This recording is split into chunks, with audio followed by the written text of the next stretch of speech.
Assalamu alaikum. My name is Samir Rahman and I welcome you all to the BCP Metropolitan Azadi Day Transmission. Today we all are gathered here to celebrate Azadi. What is Azadi? The word Azadi means something different to all of us here. But to me, it is knowing that I will wake up every day safe and go back to bed every night knowing that I am in no danger. And it is the fact that the blood of my ancestors and forefathers runs in all of us. So, without any further ado, I would like to give it to Abdul Muqeet. Assalamu alaikum. My name is Abdul Muqeet and I'm from AS from BCP Metropolitan Campus. I'd like to welcome you all to the BCP Azadi transmission. I'm very grateful to have such a wonderful guest here with me, and I'd like to ask a few questions. Well, firstly, I'd like to ask you, what does Independence Day mean to you? So independence to me is similar to the word freedom, and when I think of freedom, freedom is the power and ability to make my own decisions.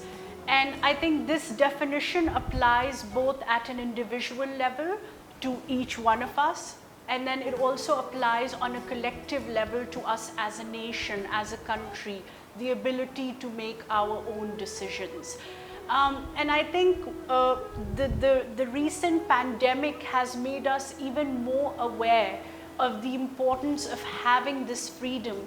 From the simplest of things like your ability to move around freely, the ability to mingle with our friends and family freely, the ability to talk to someone without having a mask on. But I think the pandemic has also made us realize that our freedom should not become a threat to others. And I think that's something that we need to be mindful of. Definitely, definitely. That's a very beautiful definition of freedom. My next question to you is, considering how our education system is operating right now, do you think it is efficient in teaching the values of citizenship to our current generation?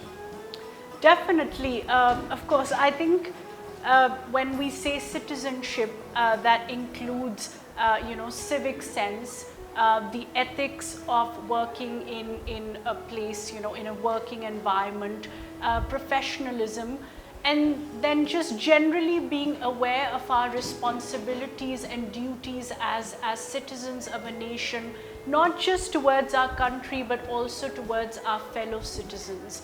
And I think schools or educational institutions are the best place where these values can be taught, and of course then they need to be reinforced at home as well. These are very strong and reassuring words coming from someone such as you, and that's very amazing.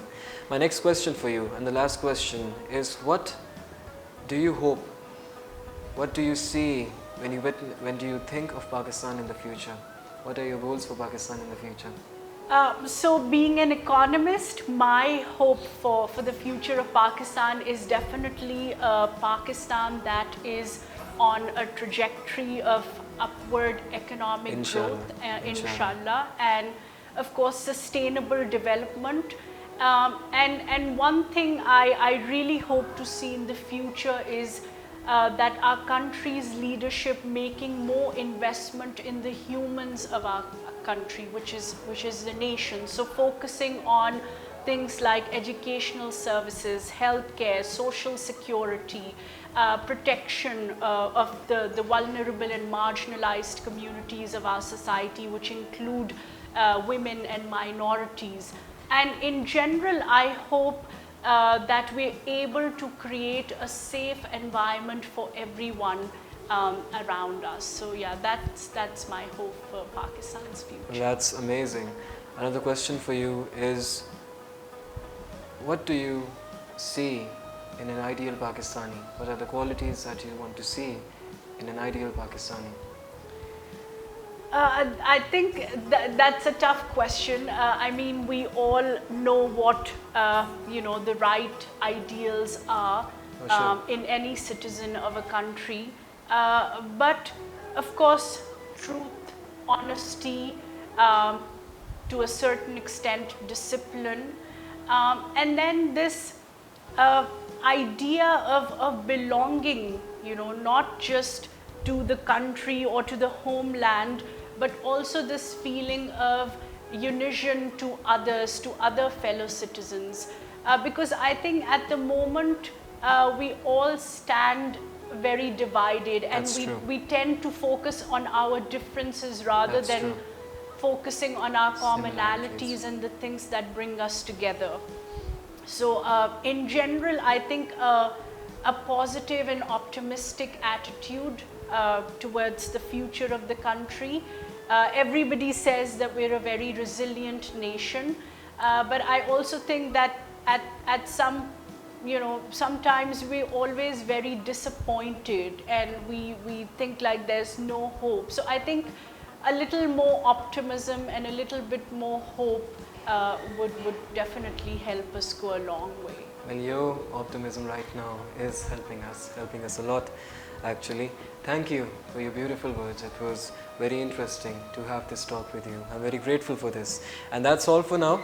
And thank you for the viewers for watching this. I hope to see you again very soon. Allah Hafiz. Pakistan Zindabad.